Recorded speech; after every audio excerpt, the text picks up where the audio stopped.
الاخلاص تمنع النفاق، جو سورہ اخلاص کی تلاوت کرتا ہے اللہ تعالیٰ اس کو نفاق سے بری فرما دیتے ہیں۔ الفلق تمنع حسد الحاسدین، سورہ فلق کی تلاوت زیادہ کرے گا تو اللہ حاسدوں کے حسد سے بچائیں گے۔ والناس تمنع الوساوس، اور جو انسان سورۃ الناس کی کثرت کرتا ہے اللہ شیطان کے وساوس سے اس کی حفاظت فرماتا ہے۔ اب اللہ کے حبیب صلی اللہ علیہ وسلم نے ہمیں یہ باتیں بتا دی تو ہمیں کس بات کی پریشانی؟ کوئی حسد کرتا ہے، کوئی دشمنی کرتا ہے، کوئی اپنے ہمیں نقصان پہنچانے کی کوشش کرتا ہے، دل میں یقین رکھے نقصان پہنچانے سے بچانے والا زیادہ بڑا ہے۔ جب اللہ پہ توکل رکھیں گے تو اللہ حفاظت فرمائیں گے۔ اور اگر کوئی آپ کے ساتھ برائی کرے یا زیادتی کرے آپ اللہ کے لیے معاف کر دیں، اللہ کے لیے معاف کر دیں۔ چنانچہ معافی کا ایک عجیب حدیث پاک ذرا سن لیجیے۔ وہ صورت کی انسان کے دنیا اور آخرت کے سب مسئلوں کو حل کرنے والی۔ حدیث پاک میں ہے من قرأ نہارا کفا ہمہ، جو سورہ یاسین کو دن کے شروع میں پڑھتا ہے اللہ اس کے پورے دن کی پریشانیوں میں اس کی مدد فرماتے ہیں، اس کے اٹکے کاموں کو آسان کر دیتے ہیں۔ ومن قرأ لیلا غفر ذنبہ، اور جو اس کو رات کے وقت پڑھتے ہیں اللہ اس بندے کے گناہوں کو معاف فرما دیتے ہیں۔ حکیم ترمذی رحمۃ اللہ علیہ فرمایا کرتے تھے اگر کسی بندے کو اپنے دل میں کساوت محسوس ہو، سختی محسوس ہو، تو وہ سورہ یاسین شریف کو پڑھے یا اس کو برتن پر زعفران سے لکھ کر اس کو پیے، اللہ تعالیٰ دل کی سختی کو دور کر دیتے ہیں۔ اگر کوئی بندہ اس سورت کو قبرستان میں پڑھے تو اللہ تعالیٰ وہاں کے جو موتا ہیں ان کے اوپر قبر کا عذاب معاف فرما دیتے ہیں۔ ابو ہریرہ فرماتے ہیں کہ اللہ تعالیٰ نے سورہ یاسین کو انسان کے پیدا ہونے سے 1000 سال پہلے پڑھا۔ جب فرشتوں نے سنا تو انہوں نے کہا خوش نصیب ہیں وہ لوگ جن پر یہ سورت اتاری جائے گی، خوش نصیب ہوں گے وہ لوگ جن کے سینوں میں یہ سورت محفوظ ہوگی، اور خوش نصیب ہیں وہ لوگ جن کی زبانیں اس سورت کی تلاوت کریں گی۔ چنانچہ جنت میں جنتی عام قرآن مجید نہیں پڑھ سکے گا، صرف 2 صورتیں ہیں، سورہ طٰہٰ اور سورہ یاسین، اس کی تلاوت جنت میں بھی کر سکے گا۔ جو اکثر عامل لوگ بتاتے ہیں یا جس کی وجہ سے عامل لوگ الٹا لوٹتے ہیں لوگوں کو اور ان کے عقیدے خراب کرتے ہیں، ہمارے حضرت رحمت اللہ علیہ وہ اعمال بتاتے تھے، ان کا بھی بتانا ضروری ہے تاکہ ماں کو پتہ ہو کہ ان اعمال کے کرنے سے کیا کیا فائدہ ہوتا ہے۔ ہم جہاں جسمانی دوائیوں سے فائدہ اٹھائیں گے وہاں قرآن کے ان اعمال سے بھی فائدہ اٹھائیں۔ ہمارے حضرت رحمت اللہ علیہ فرماتے تھے کہ جب کبھی رات کو نکلنا ہو ویرانے میں، جنگل میں، اور یہاں تو جنگل میں جانے کا بہت زیادہ رواج ہے، تو فرمایا کرتے تھے کہ شام سے پہلے اگر پڑھ لیا جائے چند مرتبہ سلام علی نوح فی العالمین، سلام علی نوح فی العالمین، تو اللہ تعالیٰ سنیک بائٹ سے یا اسکارپین کی بائٹ وغیرہ سے بندے کی حفاظت فرماتے ہیں۔ پھر ایک عمل ہے کہ دشمن کا خوف، فرض کرو بچے کو کسی بندے سے ڈر لگتا ہے، یا آپ سفر میں جا رہی ہیں اور آپ نے ایئرپورٹ سے جانا ہے تو کئی مرتبہ پولیس کا ڈر اور امیگریشن کا ڈر، کسٹم کا ڈر، یہ یا کسی حاکم کا ڈر، تو کسی بھی بندے کا ڈر اگر ہو تو ہمارے حضرت رحمۃ اللہ فرماتے تھے کہ قرآن مجید کی آیت ہے سورہ یاسین میں وَجَعَلْنَا مِن بَيْنِ أَيْدِيهِمْ سَدًّا وَمِنْ خَلْفِهِمْ سَدًّا فَأَغْشَيْنَاهُمْ فَهُمْ لَا يُبْصِرُونَ۔ اس کو اگر پڑھ کے آیت کو اس بندے کی طرف پھونک دیا جائے، اللہ واقعی اس بندے کی آنکھوں پہ پردے ڈال دیتا ہے اور وہ بندے کو تکلیف نہیں پہنچاتا۔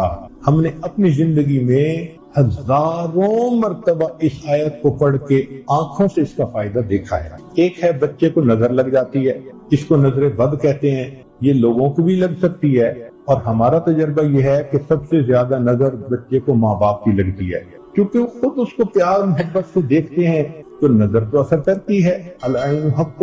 تو اب اس کے لیے کسی کے پاس جانے کی ضرورت نہیں۔ قرآن مجید کی ایک آیت ہے ان اللہ سیبطلہ ان اللہ لا یصلح عمل المفسدین۔ اس آیت کو 3 مرتبہ پڑھ کے ماں خود بچے کو دم کر دے، روزانہ نظر کا اتارا ہو جائے گا اور بچہ دیکھیں بڑا کام ڈاؤن ہو جائے گا۔ اکثر بیبی ویسے ہی پیارے لگتے ہیں اور اگر خوبصورت ہوں تو پھر تو اور ہی کچھ بات ہوتی ہے. تو بچے کو رات سوتے ہوئے یا صبح اٹھ کر اگر یہ آیت پڑھ کے 2 دفعہ 3 دفعہ دم کر دیا جائے تو بچے کے اوپر سے بری نظر کا اثر ختم ہو جاتا ہے. ایک ہے کہ پڑھنے والے بچے اسکول میں اچھا پرفارم کریں، اچھے نمبر لیں، گریڈ اچھے لیں، ان کو جو چیزیں یاد کریں وہ یاد ہو جائیں. اس کے لیے قرآن مجید میں الم نشرح لک صدرک ایک سورت ہے، وہ بچے کو یاد کروا دیں اگر بچہ اس عمر کا ہے. اور وہ بچہ پڑھنے سے پہلے، اسٹڈی کرنے سے پہلے، چاہے کلاس میں ہو، چاہے ٹیوشن میں ہو، چاہے ہوم ورک کر رہا ہو، الم نشرح لک صدرک سورت کو پڑھ کے اپنے سینے پہ ایک دفعہ پھونک دے. ہم نے دیکھا ہے کہ بچے کی یادداشت میں بہت امیزنگ فرق آیا. ہم یہ عمل عام طور پر ان بچیوں کو بتاتے ہیں جو حافظ بن رہے ہوتے ہیں. ان کو میمورائزیشن میں پرابلم ہوتی ہے تو الحمدللہ سینکڑوں حفاظ پر تجربہ کیا ہم نے. اس آیت کو پڑھنے کا ہمیشہ فائدہ ہوتا ہے. 30ویں پارے کی ایک سورت ہے سورۃ الضحیٰ. اکثر لوگوں کو یہ سورت یاد ہوتی ہے اور وہ نماز میں اس کی تلاوت بھی کرتے ہیں، لیکن اس کے معنی اور مفہوم چونکہ سامنے نہیں ہوتے، وہ اس سورت کو پڑھ کر اس کے مضامین سے لطف اندوز نہیں ہو پاتے. آج کی اس مجلس میں اسی سورت سے متعلق کچھ باتیں عرض کرنی ہیں. آپ نے دنیا کی بہت ساری لو سٹوریز سنی ہوں گی، مگر اکثر نفسانی، شیطانی، شہوانی ہوتی ہیں، لہذا ان کا انجام برا ہوتا ہے. قرآن مجید کی یہ سورت بھی ایک لو سٹوری ہے اللہ رب العزت اور ان کے حبیب صلی اللہ علیہ وسلم کے درمیان. اور اس سورت کو ذرا غور سے سمجھنے کی کوشش کریں گی تو آپ کو عجیب باتیں سامنے آئیں گی. یہ سورت نزول کے اعتبار سے 10ویں نمبر پر نازل ہوئی. اس کے نازل ہونے کا بیک گراؤنڈ یہ ہے کہ نبی علیہ الصلوۃ والسلام اللہ رب العزت کی محبت میں تنہائی میں وقت گزارنے کو پسند فرماتے تھے. چنانچہ بخاری شریف کی روایت ہے حبب الیہ الخلا، نبی علیہ الصلوۃ والسلام کو تنہائی سے محبت ہو گئی تھی.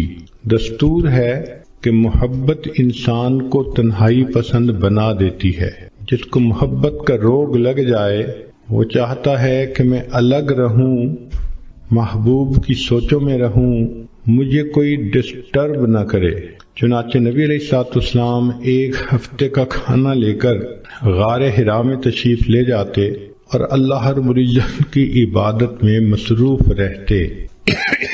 یہ عبادت کا سلسلہ چل رہا تھا کہ ایک دن اللہ رب العزت کی طرف سے جبریل علیہ الصلوۃ والسلام آئے اور ایک پیغام لائے، اقرأ بسم ربک الذی خلق.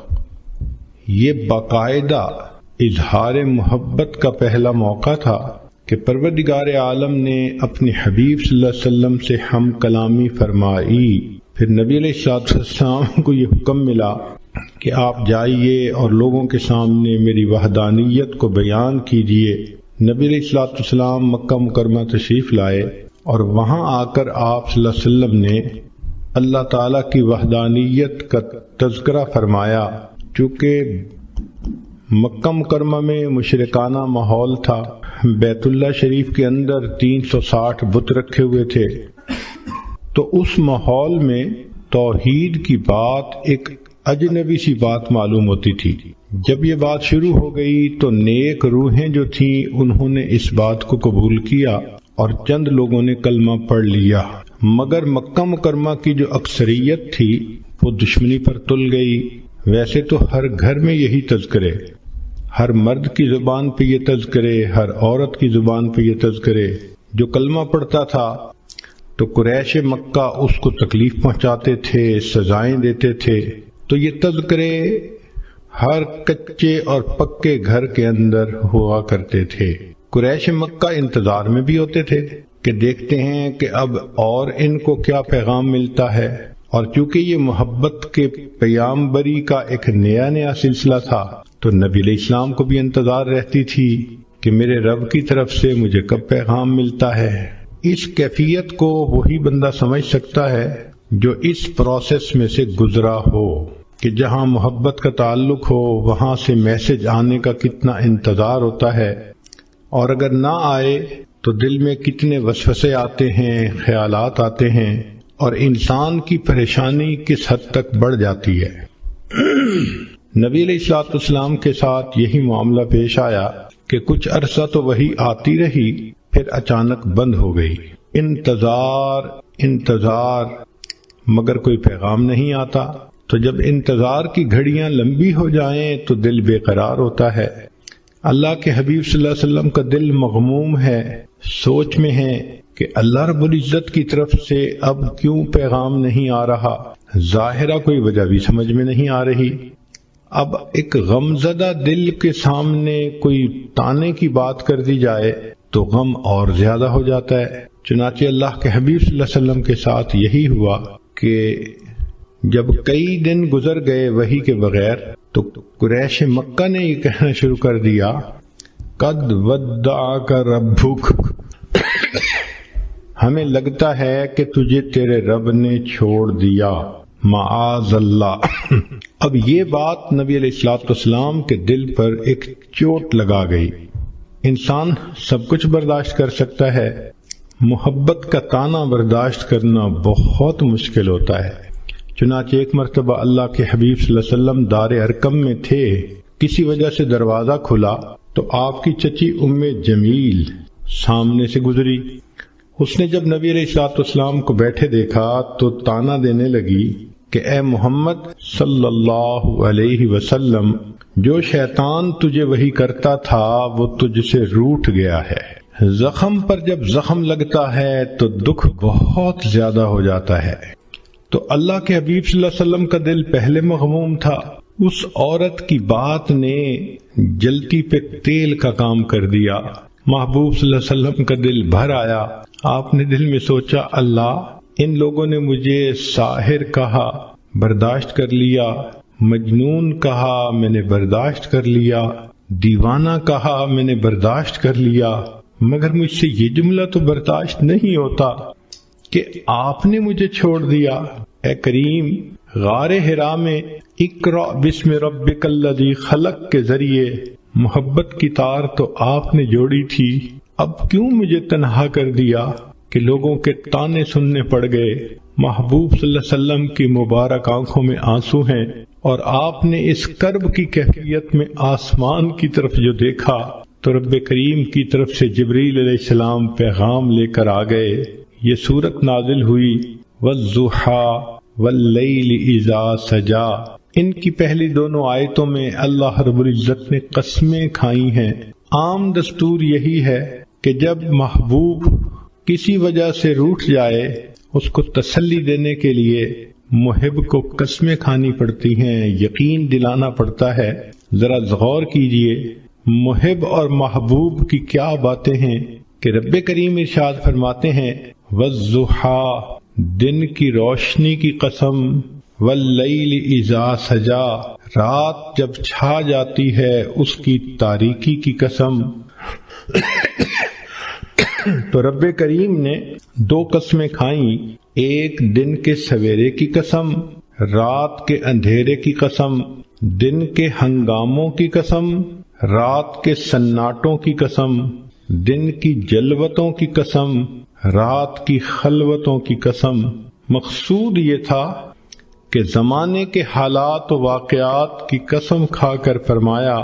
بعض مفسرین نے لکھا کہ جب وحی اترتی تھی اس کو دن سے تشبیہ دی گئی، اور جب وحی بند ہوئی تو اس کو رات سے تشبیہ دی، تو پھر مفہوم یہ بنے گا والضحیٰ واللیل اذا سجا، وحی کے اترنے کی قسم اور وحی کے رکنے کی قسم۔ انسان کی زندگی میں دن بھی ضروری، رات بھی ضروری، دن کام کرنے کے لیے، رات آرام کرنے کے لیے۔ تو بغتانہ مقصود یہ تھا کہ اے میرے حبیب صلی اللہ علیہ وسلم، جس طرح وحی کا اترنا ضروری ہے، کچھ عرصہ کے لیے اس کا رک جانا یہ بھی ضروری ہے تاکہ آپ کو آرام مل جائے۔ لیکن ہمارے بزرگوں میں حضرت اقدس تھانوی رحمۃ اللہ علیہ نے اس کی عاشقانہ تفسیر کی ہے۔ وہ فرماتے ہیں کہ وَالضُّحَىٰ وَاللَّيْلِ إِذَا سَجَىٰ، اس کا معنی یہ ہے کہ اے میرے محبوب صلی اللہ علیہ وسلم، وَالضُّحَىٰ، آپ کے چمکتے چہرے کی قسم، وَاللَّيْلِ إِذَا سَجَىٰ، اور آپ کی سیاہ زلفوں کی قسم۔ گویا اللہ رب العزت اپنے حبیب صلی اللہ علیہ وسلم کو تسلی دینے کے لیے ان کی قسم کھا کر بات فرماتے ہیں۔ جب محبوب روٹھ جائے تو محب اس کو منانے کے لیے عموماً یہ طریقہ اختیار کرتا ہے کہ تم اپنے خوبصورت چہرے کو دیکھو، تم اپنی زلفوں کو دیکھو، بھلا یہ چہرہ چھوڑنے کے قابل ہے؟ کون اسے چھوڑ سکتا ہے؟ تو ہو بہو یہی معاملہ بنا کہ رب کریم نے فرمایا وَالضُّحَىٰ وَاللَّيْلِ إِذَا سَجَىٰ، اے محبوب صلی اللہ علیہ وسلم، آپ کے چمکتے چہرے کی قسم، آپ کی سیاہ زلفوں کی قسم۔ چہرہ مبارک دن کی مانند اور زلفیں رات کی مانند، گویا اللہ رب العزت نے اپنے حبیب کے اندر ان دونوں کو ایک وقت میں جمع فرما دیا۔ اور ویسے بھی ذرا اگر تفصیلات میں جائیں تو محب اپنے محبوب کے لیے وہ کچھ کرتا ہے جو عام دستور سے ہٹ کر ہوتا ہے۔ نبی علیہ الصلوۃ والسلام کے لیے اللہ رب العزت نے انوکھے معاملات کیے۔ ذرا غور کیجئے کہ آپ کی ذات بابرکات کے اندر سورج کے چمکتے جیسے چہرے کو اور رات کی طرح ضیاء زلفوں کو اکٹھا کر دیا۔ پھر نبی علیہ الصلوۃ والسلام کے لیے اللہ نے قبلتین کو بھی جمع فرما دیا۔ شب معراج میں اللہ رب العزت نے انبیاء اور فرشتوں کو اکٹھا فرما دیا، حتیٰ کہ بیت المقدس میں اللہ رب العزت نے عالم دنیا اور عالم برزخ کے لوگوں کو اکٹھا کر دیا۔ تو محبوب صلی اللہ علیہ وسلم کے لیے اللہ نے ایسے کام کیے جو عام لوگ انہونے سمجھتے ہیں، اور محبت میں تو یہ ہوتا ہی ہے۔ چنانچہ قرآن مجید میں اللہ رب العزت اپنے حبیب صلی اللہ علیہ وسلم کے چہرہ انور کا تذکرہ فرماتے ہیں، زلفوں کا تذکرہ فرماتے ہیں۔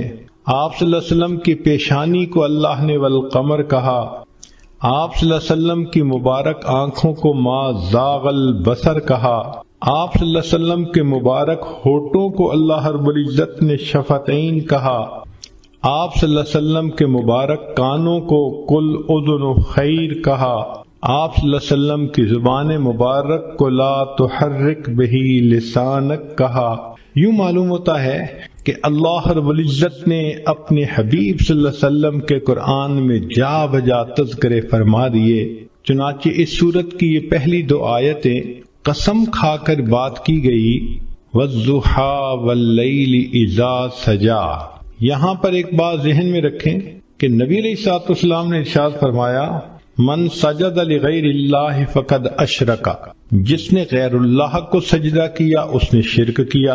ایک حدیث پاک میں فرمایا، من حلف لغیر اللہ فقد اشرک، جس نے غیر اللہ کی قسم کھائی اس نے شرک کیا۔ جس طرح بعض عورتیں اپنی لا علمی کی وجہ سے بیٹے کی قسم کھا لیتی ہیں، یا کچھ مرد عورت کی محبت میں گرفتار ہو کر اس کی قسم کھا لیتے ہیں، تیری قسم، تیرے سر کی قسم، بیٹے کی قسم۔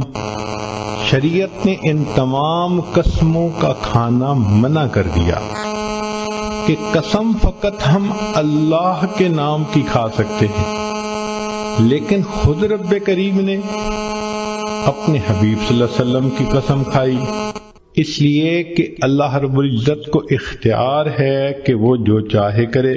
ذرا غور کیجئے کہ اللہ رب العزت نے نبی علیہ السلام کی عمر کی قسم کھائی، لَأَمْرُكَ، نبی علیہ السلام کے شہر کی قسم کھائی، لا اقسم بهذا البلد وانت حل بهذا البلد، اللہ رب العزت نے نبی علیہ السلام کے زمانے کی قسم کھائی، والعصر، نسبتوں کی قسم کھائی، فلا وربک، لیکن اللہ تعالیٰ نے مخلوق کو منع کر دیا کہ تم کسی کی قسم نہیں کھا سکتے۔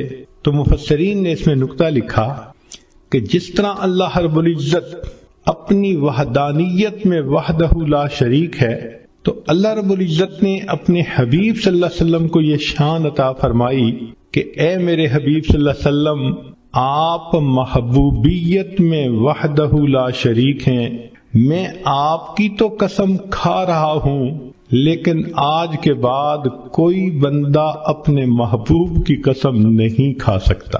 یہ شرف فقط اللہ نے اپنے حبیب صلی اللہ علیہ وسلم کو عطا فرمایا کہ جیسے آپ میری وحدانیت میں شرک کو برداشت نہیں کر سکتے، میرے حبیب صلی اللہ علیہ وسلم میں آپ کی محبت میں بھی شرک کو برداشت نہیں کرتا۔ چنانچہ آپ کی قسم تو میں نے کھائی ہے تاکہ آپ کی فضیلت بیان ہو، لوگوں کو منع کر دیا کہ تم اپنے محبوبوں کی قسمیں نہیں کھا سکتے۔ چنانچہ فرمایا وَالضُّحَىٰ وَاللَّيْلِ إِذَا سَجَىٰ، آپ کے چمکتے چہرے کی قسم، آپ کی سیاہ زلفوں کی قسم، سوچو تو صحیح بھلا ایسا چہرہ چھوڑنے کے قابل ہو سکتا ہے؟ لہذا فرمایا ما ودعک ربک وما قلا، آپ تیرے رب نے تجھے چھوڑا بھی نہیں اور تیرے رب نے تجھ سے منہ موڑا بھی نہیں۔ عام طور پہ دنیا میں محب محبوب کے درمیان جدائی کے دو اسباب ہوتے ہیں۔ پہلا سبب یہ ہوتا ہے کہ حالات ہی ایک دوسرے کو جدا کر دے، اور دوسرا سبب یہ ہوتا ہے کہ کسی بات پہ دونوں میں ناراضگی ہو جائے اور دونوں الگ ہو جائیں۔ تو ایک کو کہتے ہیں چھوڑ دینا حالات کی وجہ سے، اور دوسرے کو کہتے ہیں منہ موڑ لینا ناراضگی کی وجہ سے۔ تو اللہ رب العزت نے اس آیت میں دو لفظ استعمال کیے، اے میرے چمکتے چہرے والے محبوب، اے سیاہ زلفوں والے محبوب صلی اللہ علیہ وسلم، جس کا چہرہ اتنا خوبصورت، جس کی زلف ہی اتنی خوبصورت، بھلا ایسے محبوب کو کوئی چھوڑ سکتا ہے؟ ما ودعک ربک وما قلا، تیرے رب نے تجھے چھوڑا بھی نہیں اور تیرے رب نے تجھ سے منہ موڑا بھی نہیں۔ اب یہاں تک نبی علیہ الصلوۃ والسلام کی تسلی کا پیغام کافی تھا۔ صرف اگر یہ 3 آیتیں اتار دی جاتی تو بات مکمل ہو جاتی کہ نبی علیہ السلام کو میسج مل گیا کہ ہم نے آپ کو چھوڑا بھی نہیں، آپ سے منہ موڑا بھی نہیں۔ مگر محب فقط تسلی نہیں بلکہ پھر تشفی بھی کرواتا ہے تاکہ ان محبوب کے دل کو سکون ہو جائے۔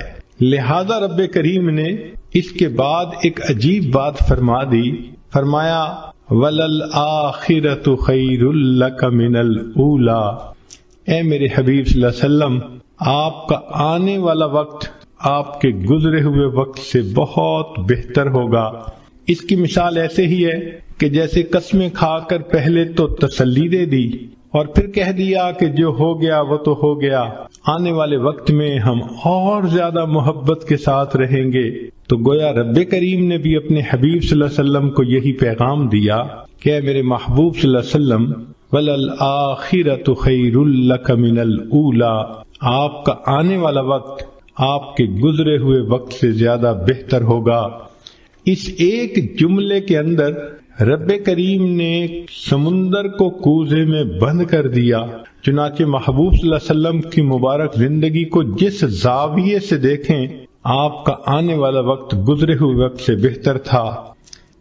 اے میرے حبیب صلی اللہ علیہ وسلم، جب آپ بطن مادر میں تھے تو آپ کا ولادت پانا اس سے زیادہ بہتر، پھر ولادت پانے سے آپ کا بچپن میں آنا زیادہ بہتر، بچپن سے آپ کا لڑکپن میں آنا زیادہ بہتر، لڑکپن سے آپ کا جوانی میں آنا اور زیادہ بہتر۔ وَلَلْآخِرَةُ خَيْرٌ لَكَ مِنَ الْأُولَىٰ، آپ کا آنے والا وقت آپ کے گزرے ہوئے وقت سے زیادہ بہتر ہوگا۔ اے میرے حبیب صلی اللہ علیہ وسلم، جب آپ کنوارے حالت میں تھے تو آپ اس وقت بھی اچھے تھے، پھر آپ کا شادی کا ہو جانا اس سے بھی زیادہ بہتر ہو گیا، اور پھر شادی کے بعد آپ کو اولاد کا مل جانا اس سے بھی زیادہ بہتر ہو گیا۔ وَلَلْآخِرَةُ خَيْرٌ لَكَ مِنَ الْأُولَىٰ، آپ کا آنے والا وقت آپ کے گزرے ہوئے وقت سے زیادہ بہتر۔ چنانچہ جب آپ غار حرا میں جا کے عبادت کرتے تھے، آپ کا وہ وقت بھی بہت اچھا تھا، لیکن آپ پر وحی کا اترنا اور بھی زیادہ بہتر ہو گیا، اور پھر آپ صلی اللہ علیہ وسلم کا بیت المقدس میں جا کے انبیاء کی امامت کروانا اس سے بھی زیادہ بہتر ہو گیا، اور پھر آپ کا عرش کے اوپر جا کر اپنے رب سے ملاقات کرنا اس سے بھی زیادہ بہتر ہو گیا۔ وَلَلْآخِرَةُ خَيْرٌ لَكَ مِنَ الْأُولَىٰ، اے میرے حبیب صلی اللہ علیہ وسلم، آپ کا مکہ مکرمہ میں رہنا بھی بہت اچھا، مگر ہجرت کر کے مدینہ میں آ جانا اس سے بھی زیادہ بہتر، پھر بدر کے میدان میں جو کامیابی ہوئی اس سے بھی بہتر، پھر احد کا معاملہ پیش آیا اس سے بھی بہتر، پھر خندق کے اندر جو آپ کو اللہ کی مدد ملی اس سے بھی زیادہ بہتر، پھر صلح حدیبیہ کا موقع آیا اس سے بھی بہتر، اور بالآخر آپ مکہ مکرمہ میں فاتح بن کر داخل ہوئے، وہ اس سے بھی زیادہ بہتر۔ وَلَلْآخِرَةُ خَيْرٌ لَكَ مِنَ الْأُولَىٰ، اے میرے حبیب صلی اللہ علیہ وسلم، آپ کا دنیا کے اندر رہنا بہت اچھا، مگر پھر آپ کا دنیا میں پردہ فرمانا اس سے بھی زیادہ بہتر، پھر آپ کا حشر میں اٹھنا اس سے بھی زیادہ بہتر، پھر آپ کو مقام محمود کا ملنا اس سے بھی زیادہ بہتر، پھر آپ کو شفاعت کا تاج پہنایا جانا اس سے بھی زیادہ بہتر، آپ کا حوض کوثر پہ تقسیم کرنا پانی کو اس سے بھی بہتر، اور آپ کا امت کو لے کر جنت میں داخل ہونا اس سے بھی زیادہ بہتر۔ عام دستور تو یہ ہے کہ لوگ اعلیٰ سے ارذل کی طرف لوٹتے ہیں۔ لوگوں کو دیکھیے، جوانی میں حسن کیا خوبصورت ہوتا ہے، بڑھاپے میں حسن چلا گیا، جوانی میں طاقت ہوتی ہے، بڑھاپے میں طاقت چلی گئی، جوانی میں مال ہوتا ہے کہ انسان کماتا ہے، بڑھاپے میں مال بھی کم ہو جاتا ہے۔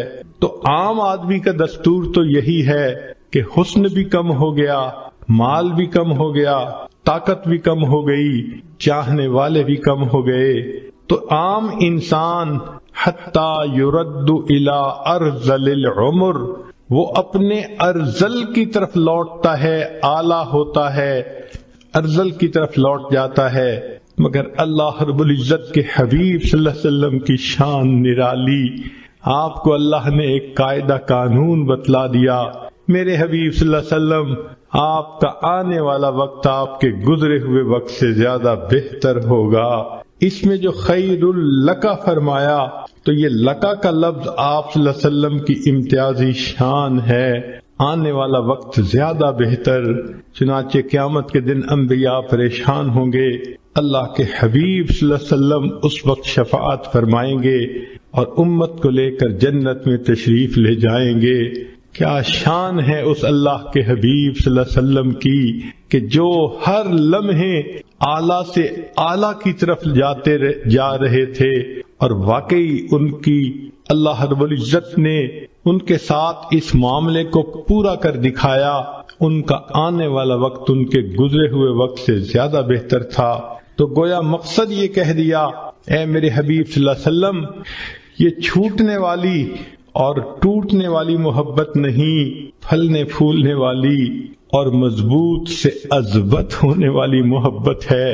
سبحان اللہ، کیا تسلی کی بات اللہ نے فرما دی۔ تو غور کیجئے کہ ان 4 آیات میں اللہ تعالیٰ نے کام مضمون کو کیسے سمیٹ دیا۔ وَالضُّحَىٰ وَاللَّيْلِ إِذَا سَجَىٰ، اے محبوب صلی اللہ علیہ وسلم، آپ کے چمکتے چہرے کی قسم، آپ کی سیاہ زلفوں کی قسم، مَا وَدَّعَكَ رَبُّكَ وَمَا قَلَىٰ، تیرے رب نے تجھے چھوڑا بھی نہیں، تجھ سے منہ موڑا بھی نہیں۔ وَلَلْآخِرَةُ خَيْرٌ لَكَ مِنَ الْأُولَىٰ، اور آپ کا تو آنے والا وقت گزرے ہوئے وقت سے زیادہ بہتر ہوگا۔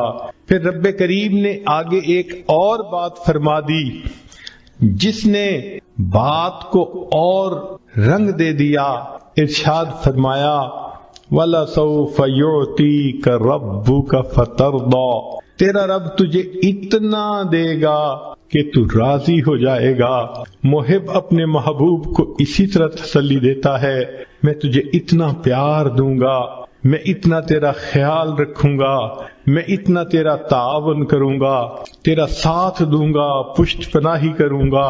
وَلَلْآخِرَةُ خَيْرٌ لَكَ مِنَ الْأُولَىٰ، ایک تو آنے والا وقت گزرے وقت سے بہتر ہوگا، اور دوسرا وَلَسَوْفَ يُعْطِيكَ رَبُّكَ فَتَرْضَىٰ، تیرا رب تجھے اتنا دے گا کہ آپ راضی ہو جائیں گے۔ اس آیت مبارکہ سے اللہ کے حبیب صلی اللہ علیہ وسلم کی عجیب شان ظاہر ہوتی ہے۔ ساری دنیا کو دیکھ لیجئے، اللہ کی رضا حاصل کرنے میں سرگرم ہے۔ جس کو دیکھو اللہ کو راضی کرنے کے لیے کوئی سجدے کرتا ہے، کوئی قرآن پڑھتا ہے، کوئی روزے رکھتا ہے، کوئی مجاہدے کرتا ہے، کوئی رات اٹھ کے تہجد پڑھتا ہے، کوئی تسبیحات پھیرتا ہے، کوئی تنہائی میں بیٹھ کے رب کے سامنے ہاتھ اٹھا کے دعائیں مانگتا ہے۔ جس مرد کو دیکھو، جس عورت کو دیکھو، ہر کوئی اللہ کی رضا چاہتا ہے۔ اللہ ہم آپ کو راضی کرنے کے لیے چاہتے ہیں۔ انبیاء کرام کی زندگیوں کو دیکھو، آدم علیہ السلام نے کہا ربنا ظلمنا انفسنا، اس لیے کہ وہ اللہ کی رضا چاہتے تھے۔ نوح علیہ السلام نے طوفان کی حالت میں اللہ کی رضا مانگی۔ یونس علیہ السلام نے مچھلی کے پیٹ میں اللہ کی رضا مانگی۔ ایوب علیہ السلام نے بیماری کی حالت میں اللہ کی رضا مانگی۔ ابراہیم علیہ السلام نے اپنے بچوں کو، بیوی کو ایک وادی غیر ذی زرع میں چھوڑ کر اس سے اللہ کی رضا مانگی۔ یوسف علیہ السلام نے جیل میں جا کر مشقتیں اٹھا کر اللہ کی رضا مانگی۔ یعقوب علیہ السلام نے بیٹے کی جدائی پہ صبر کیا، اللہ کی رضا مانگی۔ موسیٰ کلیم اللہ نے کوہتور پہ جا کر اللہ کی رضا مانگی۔ جس کسی کو دیکھو اللہ کی رضا کا طلبگار ہے۔ سبحان اللہ، اللہ کے حبیب صلی اللہ علیہ وسلم کی کیا شان ہے۔ اللہ فرما رہے ہیں وَلَسَوْفَ يُعْطِيكَ رَبُّكَ فَتَرْضَىٰ، میرے محبوب صلی اللہ علیہ وسلم، رب تجھے اتنا دے گا کہ تو راضی ہو جائے گا۔ آج ولی کو دیکھو، ابدال کو دیکھو، کسی قطب کو دیکھو، غوث کو دیکھو، ہر کوئی اللہ کی رضا کا طلبگار ہے۔ آج کسی قاری کو دیکھو، حافظ کو دیکھو، عالم کو، مجتہد کو، محدث کو، ہر کوئی اللہ کی رضا کا طلبگار ہے۔ آج کے دور میں ہر امیر، ہر غریب، ہر گولا اور کالا، ہر عربی اور عجمی، ہر مرد اور عورت اللہ کی رضا کے طلبگار ہیں۔ مگر اللہ رب العزت فرماتے ہیں میرے محبوب صلی اللہ علیہ وسلم، پوری کائنات میری رضا کی طلبگار، اور میں پروردگار تجھے راضی کرنے کا طلبگار۔ وَلَسَوْفَ يُعْطِيكَ رَبُّكَ فَتَرْضَىٰ، تیرا رب تجھے اتنا دے گا کہ تو راضی ہو جائے گا۔ محبوب آپ کی مراد کو میں پورا کروں گا، اور اللہ رب العزت نے واقعی ایسا کر کے دکھا دیا۔ چنانچہ محبوب صلی اللہ علیہ وسلم نے انگلی کا اشارہ کیا، اللہ نے چاند کو دو ٹکڑے کر کے دکھا دیا۔ محبوب صلی اللہ علیہ وسلم کے ہاتھ اٹھتے ہیں، اللہ بارش برسا دیتے ہیں۔ محبوب صلی اللہ علیہ وسلم کی زبان سے ابو ہریرہ لانو کی والدہ کی ہدایت کی دعا نکلتی ہے۔ ابو ہریرہ لانو کے پہنچنے سے پہلے اللہ ان کی والدہ کو ہدایت دے دیتے ہیں۔ محبوب صلی اللہ علیہ وسلم کعبہ کی چوکھٹ پکڑ کے دعا مانگتے ہیں، اللہ عمر لانو کو ایمان کی سعادت دے دیتے ہیں۔ محبوب صلی اللہ علیہ وسلم کی انگلیوں سے اللہ تعالیٰ پانی کے چشمے جاری فرما دیتے ہیں۔ گویا بتلانا یہ محبوب مقصود تھا، اے میرے محبوب دیکھو ساری کائنات میری رضا چاہتی ہے، اور میں آپ کو اپنا محبوب بنا چکا، لہذا میں آپ کو اتنا دوں گا۔ وَلَسَوْفَ يُعْطِيكَ رَبُّكَ فَتَرْضَىٰ، کہ آپ راضی ہو جائیں گے۔ محبوب جو تیری پسند ہوگی وہ میری پسند ہوگی، جو تیرا ہے وہ میرا ہے، جو تیرا نہیں وہ میرا نہیں۔ اس لیے ہمارے اکابر یہ کوشش کرتے تھے مدینہ طیبہ میں جا کر دفن ہونا نصیب ہو جائے تاکہ محبوب کا قرب نصیب ہو۔ ذرا غور کیجئے اللہ نے اپنے حبیب صلی اللہ علیہ وسلم کی تمناؤں کو کیسے پورا کیا۔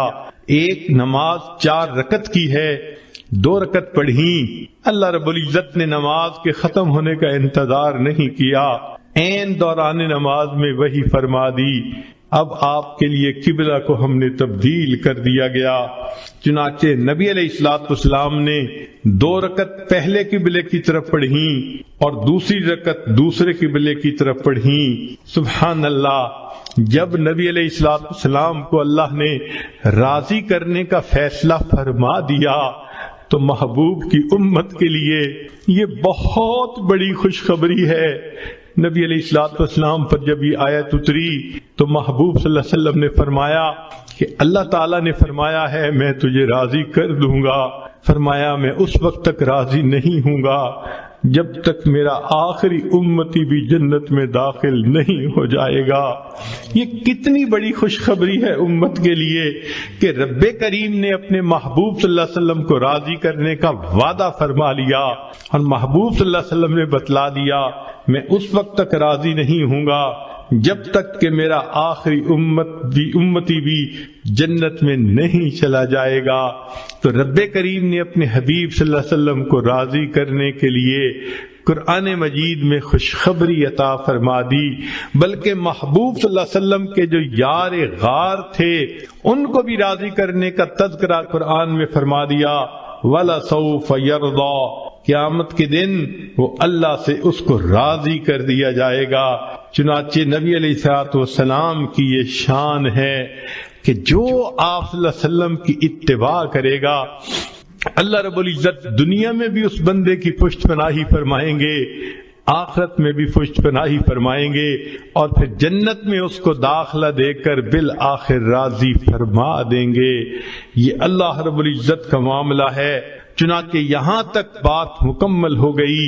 وَالضُّحَىٰ وَاللَّيْلِ إِذَا سَجَىٰ مَا وَدَّعَكَ رَبُّكَ وَمَا قَلَىٰ وَلَلْآخِرَةُ خَيْرٌ لَكَ مِنَ الْأُولَىٰ وَلَسَوْفَ يُعْطِيكَ رَبُّكَ فَتَرْضَىٰ، تیرا رب تجھے اتنا دے گا کہ تو بس کرے گا۔ سبحان اللہ، اللہ رب العزت کی کتنی عنایات ہیں اپنے حبیب صلی اللہ علیہ وسلم کے اوپر۔ پھر اس کے بعد جب محب اپنے محبوب کو تسلی کی باتیں کر دیتا ہے، اکثر ہم نے دیکھا کہ گزشتہ احسانات کے تذکرے بھی کرتا ہے، وہ بھی باتیں یاد دلاتا ہے کہ دیکھو تم بھول گئے، میں نے تو یہ بھی کیا تھا، میں نے تو یہ بھی کیا تھا، کیوں ناراض ہوتے ہو، کیوں غمزدہ ہو رہے ہو، تمہیں یاد نہیں کہ میں نے تو یہ بھی کر دیا تھا۔ بالکل اسی طرح رب کریم نے یہ باتیں فرمانے کے بعد 3 گزشتہ احسانات کا تذکرہ فرمایا۔ پہلی بات فرمائی الم یجدک یتیما فآوا، کیا ہم نے آپ کو یتیمی کی حالت میں نہ پایا اور پھر ہم نے آپ کو ٹھکانہ دیا۔ سبحان اللہ، اس دنیا میں یتیم کا سایہ چھن جایا کرتا ہے، بے سایہ بچے کو یتیم کہا جاتا ہے، لہذا کوئی اس کی تربیت نہیں کرنے والا ہوتا، کوئی یتیم بچے کو قریب نہیں آنے دیتا، لہذا وہ فتنوں کا سبب بھی بنتے ہیں، فتنوں کا شکار بھی ہو جاتے ہیں۔ نبی علیہ الصلوۃ والسلام کو اس دور یتیمی سے گزرنا پڑا۔ آپ صلی اللہ علیہ وسلم کی دنیا میں تشریف آوری سے پہلے آپ کے والد گرامی دنیا سے وفات پا گئے۔ آپ نے واقعہ تو سنا ہی ہوگا کہ جب حضرت عبداللہ کی شادی ہوئی تو اس وقت ان کی عمر 18 سال تھی، بی بی آمنہ کی عمر 16 سال تھی۔ شادی کے تھوڑے ہی دنوں کے بعد حضرت عبداللہ کو تجارتی قافلے کے ساتھ شام جانا پڑا۔ شادی کے ابتدائی دنوں میں میاں بیوی کا ایک دوسرے سے جدا ہونا بہت مشکل کام ہوتا ہے۔ چنانچہ جب حضرت عبداللہ جانے لگے، بی بی آمنہ بھی غمزدہ ہیں، حضرت عبداللہ بھی اداس ہیں، فرماتے ہیں کہ آمنہ میں جا رہا ہوں، جلدی واپس آؤں گا، جب میں واپس آؤں تو تم دروازے کے قریب آ کر میرا استقبال کرنا، میں تمہارے لیے بہت اداس ہوں گا۔ بی بی آمنہ نے وعدہ فرما لیا۔ حضرت عبداللہ تجارتی قافلے کے ساتھ تشریف لے گئے۔ جب تجارتی قافلہ واپس آنے لگا شام سے، راستے میں حضرت عبداللہ کو بخار ہو گیا۔ مدینہ طیبہ پہنچے، وہ آپ کے سسرال کی جگہ تھی بنی زہرہ۔ انہوں نے کہا کہ آپ کو اتنا بخار ہے، آپ ابھی سفر نہ کریں، یہیں رہ جائیں، ہم آپ کی تیمارداری کریں گے، ہم آپ کو دوا دارو دیں گے، صحت مند ہو جائیں گے تو آپ دوبارہ سفر کر لینا۔ چنانچہ قافلہ رک نہ سکا، مکہ مکرمہ کی طرف چل پڑا۔ حضرت عبداللہ مدینہ طیبہ میں رہ گئے۔ جب وہ قافلہ مکہ مکرمہ میں پہنچا، مکہ مکرمہ کے ہر گھر میں خوشیاں تھیں، عورتوں نے بچوں کو تیار کر رکھا تھا، دھلے کپڑے پہنائے تھے، خود بھی تیار تھیں، کھانے بھی تیار تھے، مہمانوں کے آنے کی انتظار تھی، ہر گھر میں خوشی کا سما نظر آتا تھا، انتظار کی گھڑیاں ختم ہونے کو لگ رہی تھیں۔ چنانچہ بی بی آمنہ بی بی اپنے پیارے شوہر سے وعدہ کیا تھا، میں دروازے کے قریب آ کے کھڑی ہوں گی تاکہ آپ آئیں تو میں دروازے پہ آپ کو اہلم و سہلا کہہ کے استقبال کروں۔ بی بی آمنہ وعدہ کے مطابق دروازے کے قریب آ گئیں۔ کب میرے میاں آئیں گے، دروازہ کھولیں گے تو میں ان کو پیار بھری محبت بھری نظروں سے استقبال کے الفاظ کہوں گی۔ بی بی آمنہ انتظار کرتی رہتی ہیں۔ اس وقت ان کی کیفیت عجیب تھی، لیکن حضرت عبداللہ قافلے میں چونکہ نہیں آئے تھے، سارے قافلے کے لوگ اپنے اپنے گھروں کو چلے گئے، حضرت عبداللہ نہ آئے۔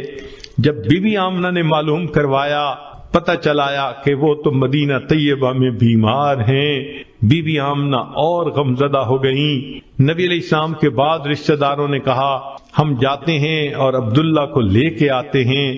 چنانچہ وہ وہاں سے مدینہ طیبہ گئے ان کو لانے کے لیے، مگر اللہ رب العزت کو کچھ اور ہی منظور تھا۔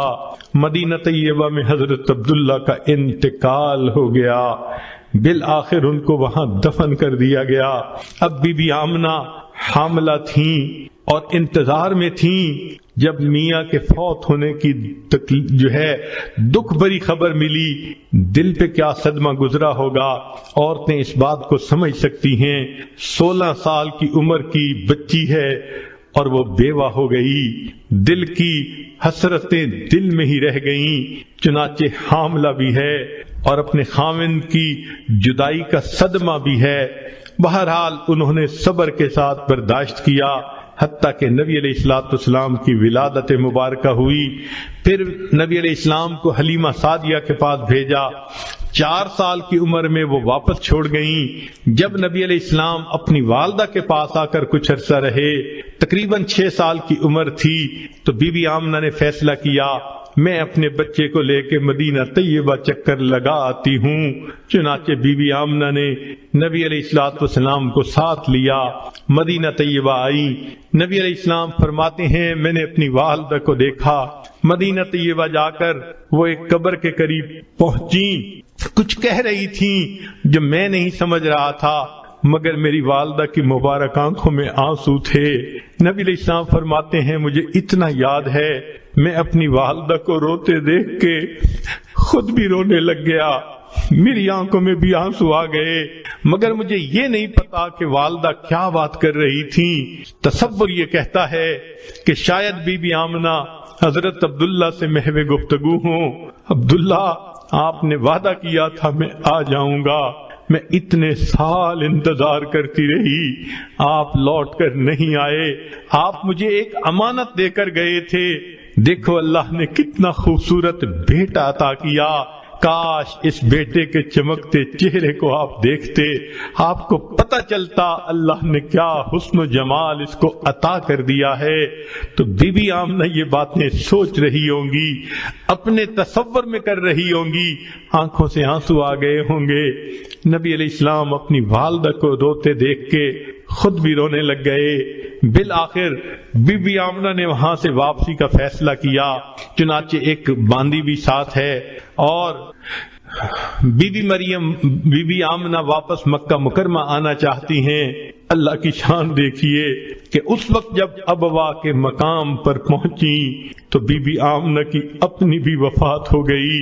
نبی علیہ السلام کے دل پہ دیکھیے کیا کیا صدمے پا رہے ہیں، والد پہلے وفات پا چکے، آج والدہ کا سایہ بھی چلا گیا، اکیلے ہیں، چنانچہ ام ایمن نے یا جو بھی اس وقت آپ کے پاس باندھی تھی آپ کی خبر گیری کی، وہ آپ کو لے کر مکہ مکرمہ کی طرف آئی۔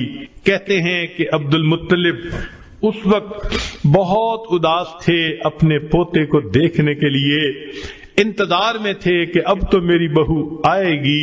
روزانہ مکہ مکرمہ سے باہر نکل کر مدینہ کے راستے پہ بیٹھ کے انتظار کیا کرتے تھے، کوئی آنے والا مجھے خبر دے کہ میری بہو آ رہی ہے، میرا پوتا آ رہا ہے، مگر اطلاع نہ ملا کرتی تھی۔ ایک دن انتظار میں بیٹھے ہوئے تھے، چنانچہ اس نے دیکھا کہ جو باندی ساتھ گئی تھی وہ آ رہی ہے۔ جب قریب پہنچی تو اس وقت عبد المطلب نے پوچھا آمنہ کہاں ہے؟ باندی نے کہا اس بچے کا والد تو پہلے جدا ہو چکا تھا، اس کی والدہ بھی اللہ کو پیاری ہو گئی، اکیلے بچے کو لے کر میں آپ کے پاس آئی ہوں۔ تو حضرت عبد المطلب نے نبی علیہ الصلوۃ والسلام کو سینے سے لگا لیا۔ محبوب صلی اللہ علیہ وسلم کو یہ جدائی برداشت کرنی پڑی، یہ یتیمی کی کیفیت برداشت کرنی پڑی۔ اللہ رب العزت اس بات کا تذکرہ فرماتے ہیں، اے میرے حبیب صلی اللہ علیہ وسلم، الم یجدک یتیما فآوا، ہم نے آپ کو یتیم پایا اور ہم نے آپ کو ٹھکانہ دیا۔ سبحان اللہ۔ پھر فرمایا وَوَجَدَكَ ضَالًّا فَهَدَىٰ، ہم نے آپ کو راستہ بھولا ہوا پایا اور ہم نے آپ کو راستے کی رہنمائی فرمائی۔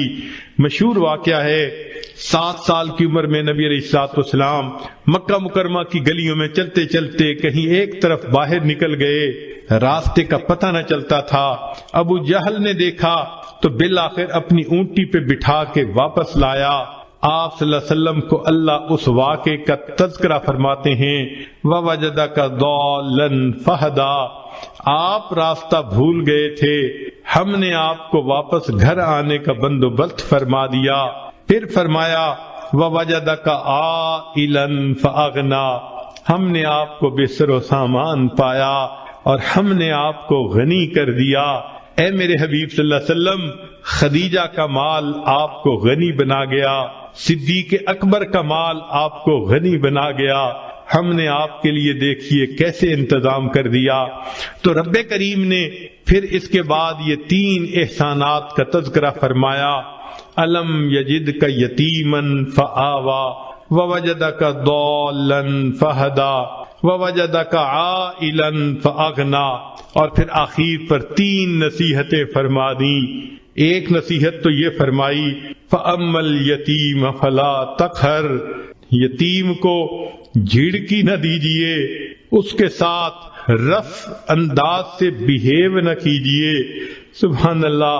نبی علیہ الصلوۃ والسلام چونکہ خود دور یتیمی سے گزر چکے تھے، آپ صلی اللہ علیہ وسلم کو یتیموں سے بہت محبت تھی، اسی لیے حدیث پاک میں ہے کہ ایک مرتبہ نبی علیہ السلام عید کے دن اپنے گھر سے باہر تشریف لائے، عید کی نماز پڑھنے کے لیے گلی میں دیکھا مکہ مکرمہ کے بچے نہائے ہوئے، اچھے کپڑے پہنے، خوشبو لگائے ہوئے، خوب خوش حالت میں آپس میں کھیل رہے ہیں۔ نبی علیہ